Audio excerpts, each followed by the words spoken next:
Yorana à tous, nous sommes heureux de vous accueillir encore aujourd'hui donc, en cette nouvelle émission de Fa'a Tout de Top. Aujourd'hui, émission un peu spéciale puisque nous sommes au Salon du Livre, ici devant le Papa Hiro en compagnie de Fabienne Gallon-Juventin. Yorana Fabienne. Yorana tout Fa'a.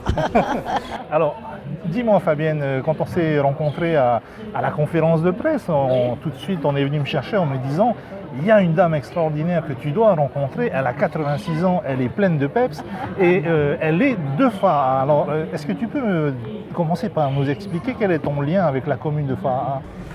Eh bien, moi, j'ai habité Fa'a parce que ma grand-mère était une demoiselle liée. Et à Fa'a, la propriété liée faisait une centaine d'hectares d'un seul tenant, en comptant aussi le Motu Tahiri, qui appartenait à mon grand-oncle, donc le frère de ma grand-mère, et il s'appelait Emmanuel Lié et on l'appelait Manuela. Voilà, nous c'était Totomana. Et donc tu es né à Fa'a? Non, je suis née à Punavia, au PK15, chez une demoiselle liée qui était Madame veuve Largetot, au PK15. Je suis née là-bas parce que à cette époque-là, les sages-femmes venaient à domicile pour accoucher les mamans. Voilà, c'est comme ça que je suis née là-bas. Voilà. Et puis après, déjà mon papa avait cette maison à Fa'a qui s'appelait Leclerc-Logis et qu'il avait construit une maison à étage, immense quoi, parce que la famille après mais il a construit en 1924 cette maison-là. 1924. Leclerc-Logis. Et alors, est-ce que tu peux...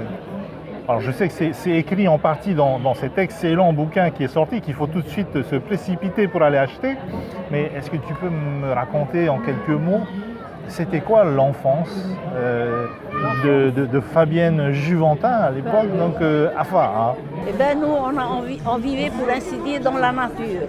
Tout le quartier, on se retrouvait, la famille Lié, la famille May et tout ça, et on était toujours à jouer dans cette colline, parce qu'il y a une colline par derrière, on était toujours fourrés par là, et puis on allait chercher des fruits, tel fruit à tel endroit, tel fruit à tel endroit. C'était du temps du Tavana Fanomei Aubry. Voilà. Ah oui, Fanomei Aubry, grand personnage de Fa'a. C'était notre Tavana à l'époque. Voilà. Avec Manuela. Avec son grand-père Emmanuel, voilà, qu'on appelait Manuela. Et donc à cette époque-là, on est encore très loin de la construction de l'aéroport. Fa'a n'a pas du tout la même physionomie qu'aujourd'hui. C'est une commune tournée vers le lagon. C'était vrai. Et puis, mais il y avait plein de sources au bord de la mer. Alors, on ne descendait pas directement par là parce que c'était un peu boueux. Alors, pour y aller là-bas, on allait dans le bourg, c'est-à-dire du côté où il y avait les magasins, et on prenait le chemin Johnston, je crois que ça s'appelait. Arrivé là, on allait à pied, on était gosses, hein. On allait tous les jeudis, on allait là-bas. Alors, on avait de l'eau à peu près aux genoux, quoi, hein. Et puis de temps en temps, il fallait faire attention aux anguilles. Alors on sursautait parce qu'on marchait sur une anguille et tout ça. Et puis quand on arrivait là-bas, il n'y avait pas de maison, mais il y avait un séchoir à copra, hein. Alors des fois, on aidait le tonton avec les patias, là, on ramassait les cocos aussi et tout ça. Et puis après, on n'apportait rien à manger, il y avait de tout sur ce motu-là. Des palourdes à tel endroit, des moules à tel endroit, les tupas, on les mangeait, hein, parce qu'ils étaient beaux. Hein. Bon, hein. Alors, on mettait les tupas, pas les papas. Hein. D'abord les tupas. Hein. Alors, les tupas, on les mangeait, on faisait un feu avec les niaou et on les jetait tout vivant là-dessus. Et on mangeait ça en se régalant. Hein. Et alors, une fois, j'ai amené une copine de Papeete, parce que Fa'a, c'était la campagne. Hein. Quand tu allais à l'école à Papeete, tu habitais la campagne. Hein. Alors, j'ai amené une copine qui a mangé des tupas. Je la vois encore, elle s'est tellement régalée qu'elle était noire, jusque presque aux oreilles. Alors là, dis-moi, en discutant un peu avec l'actuel Tavana, Oscar Temaru, Oui. il me disait que lui, quand il était enfant, Oui. à Motu Tahiri, ils allaient chercher. Alors, je ne sais pas comment ça s'appelle en français, mais en tahitien, il me dit des ioré. Tu as connu, toi, oui, les oui. ioré? Les ioré, c'était, en fin de compte, c'était pas sur le motu. C'était, quand tu prenais le chemin Joston, il y avait les pirogues qui étaient sur des supports sur la droite, et là, il y avait une espèce d'algue. Et dans cette algue, il y avait les ioré. Mais alors, c'est quoi? C'est une limace de mer? Oui, c'est... et gluantes. Pas très grosses, hein, mais gluantes. Alors, nous, on ne savait pas atorer, comme on dit en tahitien. Alors, on allait chez Madame Lié, comment dirais-je, elle s'appelait Mama Terei, et c'est elle qui savait comment atorer, quoi, hein. Nous, on disait atorer. Et ça se préparait comment, les ioré? Crus, cuits? Non, après, elle faisait cuire à la poêle. Alors à ce moment-là, il y avait tous les gosses autour, parce que ça sentait bon, hein, et c'était bon. Hein, Et c'était bon. Et c'était bon. Et sur le Motu, on trouvait aussi les crabes maruhi, c'est-à-dire à une certaine lune, ils perdaient leur carapace. Alors on pouvait les attraper, et c'est à ce moment-là qu'ils étaient bien gras, bien vraiment gras. Hein, voilà, à ce moment-là. Donc une enfance passée dans les sources, Oui. dans la mer, Oui. sur le Motu Tahiri. Il y avait de tout, on n'apportait jamais à manger parce qu'on trouvait de tout. Et même pour boire, on prenait un coco et puis on buvait, voilà, tout simplement. On Voilà. appelait Alors- le mot Tahiri, Oui, le garde-manger de phare. Voilà, c'est ça. Alors, est-ce que tu es allé à l'école à Faa? Non, parce qu'à Faa, il n'y avait qu'une école maternelle, c'est tout. À ton époque, hein, on est en quelle année là? Ben, je suis née en 1930 et à l'époque, on Ah oui, allait, encore jeune, alors. on allait à l'école à 6 ans, pas avant D'accord. 6 ans, à cette époque-là, pas avant 6 ans. Hein. Et puis, nous sommes allés à l'école des sœurs, qui à l'époque, à côté de la cathédrale, qui à l'époque s'appelait les sœurs de Saint-Joseph de Cluny. Et après, ce n'est que longtemps après, on n'était plus à l'école, qu'on a appelé ça, quand c'est devenu un collège, le collège Anne-Marie Jaoué, parce que c'est Anne-Marie Jaoué qui a créé ces sœurs, cette congrégation-là. D'accord. Voilà. Et comme mon papa était fonctionnaire, il était à l'imprimerie du gouvernement, qui était à ce moment-là en face de l'imprimerie Juventin, actuelle encore, hein, justement. Et c'est son frère qui dirigeait l'imprimerie, comment dirais-je, Officielle? non, l'imprimerie Juventin. Ah, Juventin. Et mon papa était fonctionnaire, donc il était employé là. Et après, il a passé, à la fin de sa carrière, il a passé le directeur. Voilà. Alors ça fait qu'on a toujours été à l'école à Papeete jusqu'au brevet élémentaire, parce qu'il n'y avait pas de lycée à l'époque. On terminait avec le brevet élémentaire. Le BE. Le BE. Et justement là-dedans, il y a, comment dirais-je, une photo avec la mère Anne-Marie qui dirigeait cette classe-là. Et nous, les gosses, avec les élèves, quoi. Hein. Voilà. D'accord. Mais donc tu venais à l'école ici, mais tu habitais toujours Faa? Toujours à Faa. On rentrait Tamaa à midi à Faa. Et vous circuliez comment? À vélo, en voiture? Non, avec la camionnette de mon papa. La camionnette de mon papa, elle est aussi dans ce bouquin-là.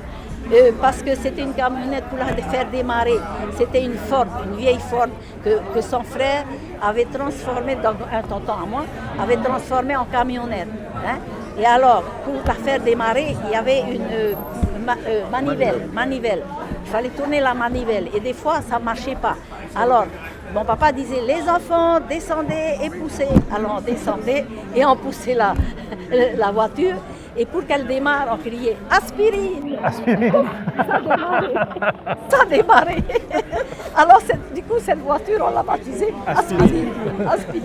Et donc, tu arrives le moment du BE, qu'est-ce que tu fais après ton BE? Est-ce que tu commences à travailler? Voilà, c'est-à-dire qu'après mon BE, j'avais une cousine qui avait grandi aussi chez nous et qui était mariée, et dont le mari était, il était, comment on appelle ça? Il faisait du titi-tata, enfin, c'est du morse. Ah, oui. Il a été affecté à la poste de Reetia. Alors, je me dis, je vais aller à Reetia passer les vacances chez elle. Elle me dit, oui, tu viens. Alors j'y me plaisais tellement, d'abord j'ai retrouvé quelques copines d'école aussi, là-bas, et tout ça. Là, tu avais quel âge? Hein? Ben, j'avais 17 ans. D'accord. Hein? J'avais 17 ans et j'allais sur mes 18 ans. Hein? J'étais pas loin de mes 18 ans. Et alors, voilà que le trésorier payeur, il est allé à l'école des sœurs pour demander, parmi celles qui viennent passer le BE, est-ce qu'il y en a une qui est forte en maths? Oui, Fabienne Jumentin. Alors il va voir mon papa. Il me dit, il faut qu'elle revienne pour travailler au trésor. Alors, il me téléphone. J'ai dit, non, papa, je me plais ici, je reste encore. Non, il faut que tu rentres tout de suite. Alors, je suis rentrée et il m'a embauchée tout de suite. Et je me rappelle, c'était le 11 février, le jour de la rentrée scolaire. Voilà. Et alors, tu faisais quoi? C'était quoi ton premier job? Je travaillais au trésor. Je tenais les comptes là-bas au trésor. Et tu as fait toute ta carrière ensuite au trésor? Non. Après, au bout d'un an, j'ai voulu me payer des vacances. J'ai pris une disponibilité et je suis allée chez une de mes cousines qui était mariée avec un monsieur Helm et qui habitait Toulon. Alors je suis allée passer des vacances là-bas. Voilà. Et quand je suis revenue, on m'a embauchée à ce moment-là au service des domaines. Et le patron qui était M. Roucotte, il dirigeait également l'enregistrement, il faisait l'enregistrement, les domaines et le cadastre. Alors j'ai été sa secrétaire. Et il avait une écriture vraiment difficile à lire. Des fois j'étais obligée d'aller lui demander qu'est-ce qu'il avait écrit là. Alors, par exemple, le mot A c'était un point, c'est tout. Hein? Ah ouais. Ouais. Et puis au bout de quelques mois, il m'a dit, ou d'un an peut-être, il m'a dit tu perds ton temps avec moi, je vais te mettre à la conservation des hypothèques. Hein? Parce que celle qui était là prenait sa retraite. Alors j'ai dirigé la conservation des hypothèques pendant plusieurs années. Quoi, hein? Et après, j'ai voulu retourner en France. Allez, disponibilité, je repars en France. Et quand on est... Un esprit voyageur, alors, quand même. Hein? Moi, j'ai toujours aimé. Et rebelle. Voilà. Et rebelle, oui. Alors, quand je suis revenue, j'ai été, comment dirais-je, embauchée aux finances. Voilà. J'ai été, mais pas longtemps. Enfin, c'était vers la fin de ma carrière. Après, je l'ai épousé, je suis partie. Hein. Oui, alors raconte-nous à quel moment tu rencontres ce beau jeune homme. Eh bien, je connaissais bien son capitaine de l'époque, parce que lui, il était lieutenant. On va montrer le beau jeune homme, hein, quand même. Hein. Voilà. Je connaissais son capitaine. Et lui, il était... Et puis, comme il avait une fille, parce que comme c'était des gens qui étaient venus pour aller à Montrouroy, ils étaient venus sans leur famille. Et ça se trouvait qu'il a appris que je m'appelais Fabienne comme sa fille. Alors ça fait qu'il venait souvent me voir, parce que je devais lui rappeler sa fille certainement. Et puis le jour où lui a débarqué, il est venu me voir et c'est comme ça qu'on s'est connus. Et je me suis fait piéger 2 jours après être arrivé ici. De belle manière. Eh bien voilà. Et pas de regret. Oh non. Au bout de 50 ans de mariage, c'est plus le moment d'avoir des regrets. Et alors, dis-moi, tu as donc connu un peu tous les bouleversements qu'a subi Farah. Raconte-nous un peu la période de la construction de l'aéroport. Comment est-ce que tu as vécu ça? Disons que justement c'est à ce moment-là que quand c'est l'État qui avait acheté l'îlot de mon non, enfin il a été obligé de vendre. Il a été obligé de vendre. Et puis donc à ce moment-là, je travaillais. Ça nous faisait mal au cœur de ne plus pouvoir aller sur ce moutou-là. Et puis de voir qu'ils étaient en train de construire un aéroport avec tout ça, alors ça faisait mal au cœur. Quoi, hein. On se plaisait tellement dans ce coin-là que c'est vrai que ça a changé Farah. Hein. Mais ça a dû être une période quand même d'intense activité, la construction de l'aéroport. Oui. C'est-à-dire que bon, après, on s'est mariés et je suis partie en France. L'aéroport était déjà construit. Ah oui, c'est vrai, l'aéroport était terminé, c'est vrai, il était terminé. Parce qu'avant, quand ils ont commencé à faire l'aéroport, c'était que des hydravions qui venaient. Hein. Il n'y avait que les hydravions. Et ce n'est qu'une fois l'aéroport terminé que les autres avions ont pu venir. Hein. Oui, voilà. Et aujourd'hui, bon, on se promène dans Faraha, on a du mal à imaginer comment c'était à votre époque. Moi, je discute un peu parfois avec notre Tavana. Il me raconte que Tavararo, c'était une vallée verdoyante, il y avait des vaches, il y avait de tout. Bon, aujourd'hui, c'est un peu pas industrialisé, mais c'est très, très habité. Il y avait moins de maisons. Il y avait beaucoup moins de maisons. Et comment vous faisiez pour, par exemple, est-ce qu'il y avait déjà l'eau courante comment ça se passait? Pas beaucoup. Disons qu'on avait de l'eau, on récupérait l'eau de pluie, donc qui tombait du toit. Hein. Et puis, souvent, on n'avait pas d'eau. Et puis, ça s'arrêtait tout d'un coup. Et puis après, quand il y a eu Francis Sanfort, il a fait faire un bassin là-bas, du côté de Saint-Hilaire, par là-bas. Hein, par là. Il a fait un bassin, là, on a eu un peu plus d'eau. Mais avant, on était obligé d'aller chercher l'eau à la source de... où habite Buissou, là. Comment ça s'appelle déjà? À côté de Fanatea, par là. Non. Avant le Bel Air. Ça s'appelle Veitupa. À Veitupa. Voilà. À Veitupa, c'était au PK6, nous on était au PK5. Là, hein. Vous alliez à la source chercher l'eau. Tous les gosses du quartier, on partait avec des galons. C'est cette espèce de grosse bouteille je ne sais plus qu'est-ce qu'ils recevaient à Tahiti dans ces grandes bouteilles. Alors tous les gosses, on avait 2 gallons à la main, on allait remplir d'eau à la source. Parce que en bas du rocher, il y avait une source avec ce grand manguier au-dessus comme ça. Et on avait le droit de prendre de l'eau là, mais de ne pas se baigner. Par contre, parce qu'ils avaient mis des cailloux pour séparer, par contre, après, entre la mer et cette source, on avait le droit de se baigner. Alors on profitait pour se baigner, pour prendre un bon bain. Hein. Et à l'époque, j'imagine qu'il n'y avait pas non plus de réfrigérateur. On n'avait pas de réfrigérateur, on n'avait que des glacières. Et à ce moment-là, on prenait la glace derrière la cathédrale. Derrière la cathédrale, c'était Martin, je crois, qui faisait des glaçons. Hein. Alors, on allait acheter ça et on mettait ça. Il fallait changer plusieurs fois par semaine. On mettait dans la cuisine, il y avait une grande glacière où on mettait les choses délicates là-dedans. La viande. Voilà. Et puis, par exemple, on avait des garde-manger. Alors, pour que les fourmis ne rentrent pas dedans, on mettait les pieds du garde-manger dans des pots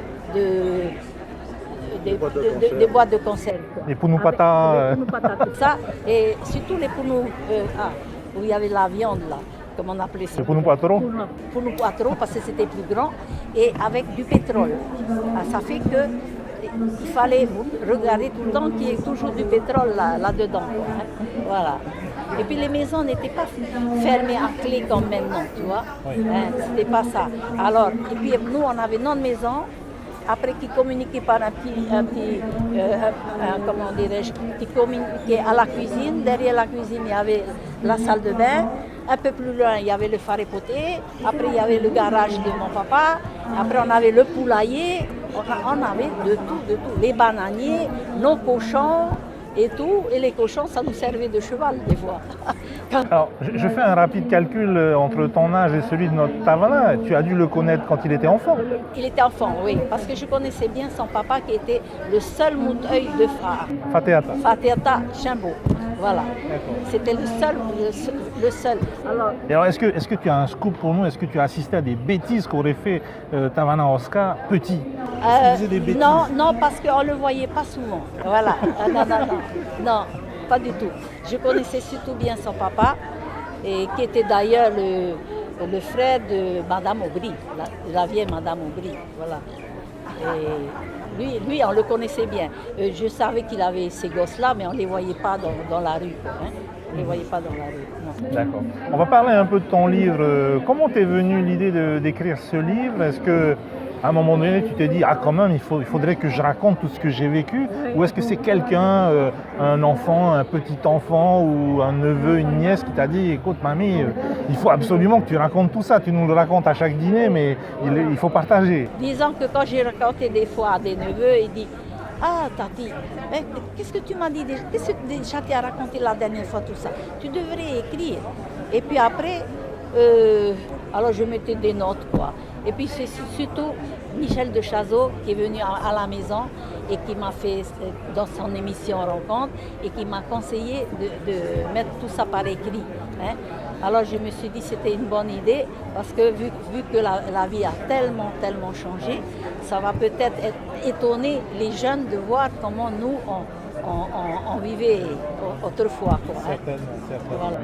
Écoute, on arrive au terme de notre émission. Merci de nous avoir consacré un peu de ton temps. Juste pour conclure, est-ce que tu aurais justement un message à l'adresse de la jeunesse de Faa aujourd'hui et puis plus généralement de la jeunesse de notre pays? Eh bien, j'aimerais bien qu'ils connaissent un peu plus la nature que leurs plaquettes, là. Les tablettes là, hein, qu'ils connaissent plus. Parce que moi, je trouve que c'est dommage qu'ils sont... nous, on était plutôt dans la nature, hein, et pour jouer, on se servait de ce qu'on trouvait dans la nature, alors que maintenant, il leur faut toujours avoir leur tablette, là. Et voilà. Et ils ne savent pas... Nous, de notre époque, on faisait tout à la maison, les gosses, on faisait tout, hein, ramasser le café, tout ça. Et puis, tandis que eux maintenant, il y a un gosse qui m'a demandé, un Tahitien hein, de 15 ans, je ramassais il y a peut-être 3 ans, je ramassais, même pas, ou 2 ans, je ramassais un coco devant chez moi, il dit, mamie, qu'est-ce que tu vas faire avec ça? Une quinzaine d'années, hein, pur Tahitien. Hein. Alors je dis, ben, je fais du lait coco, tu sais faire ça mamie? J'ai dit oui, comment alors tu fais? Alors je lui ai expliqué pour le haut, le tout ça, pour comment on marchait. Il m'a dit, eh ben chapeau mamie. Oui, ça, on n'apprend pas avec les tablettes ça. Hein. Merci encore. Ben, je t'en prie et merci et bonjour à tous les Fahaïens. Comme ça on disait avant les Fahaïens.